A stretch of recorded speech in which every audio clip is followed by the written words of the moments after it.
Third person limited makes the story much more intense and engaging because you don't know everything about what is going to happen inside the protagonist's head. The story is much more interesting because there's a character twist. Because in the start, the protagonist, which is Mary Malone, is really caring and really nice to her husband. Like she offers him food, she um, volunteers to get food for him, and while he can take rest. But then suddenly, um, she's desperate to kill him, and with her own meal that she cooked for him. So yeah, if it was in first person, then we would know that she's what was happening inside their head, and it wouldn't be as suspenseful as because then we would know that she isn't so sweet and caring. So and third person limited is only it has only limited information, which makes the story much more intense and interesting. First person limited makes the story very weird and immensely descriptive.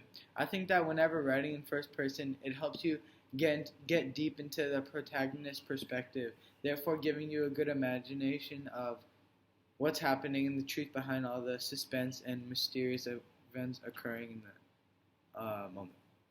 Knowing what's happening in the protagonist's perspective helps you understand the story much easier and helps you understand the main plot really clearly, and it makes the story even more interesting.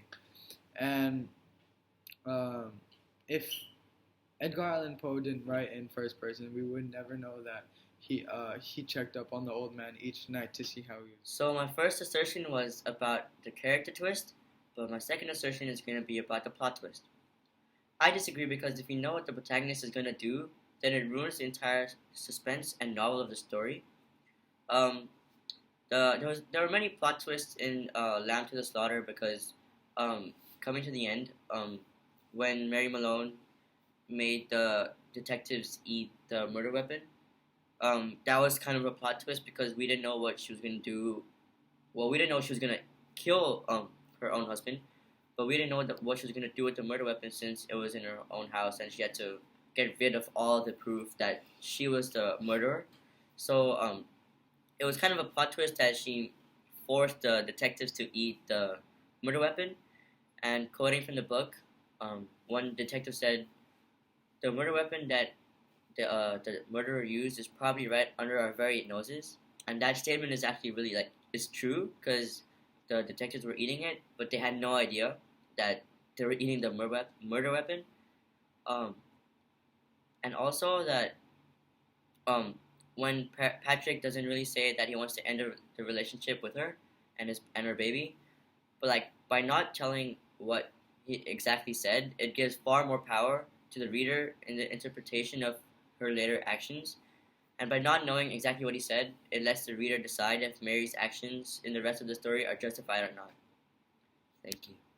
I strongly disagree with this because, in my opinion, the absolute most important thing to keep in your mind while crafting a first-person narrative is that everything that occurs in the story has to be filtered through the narrator's perspective.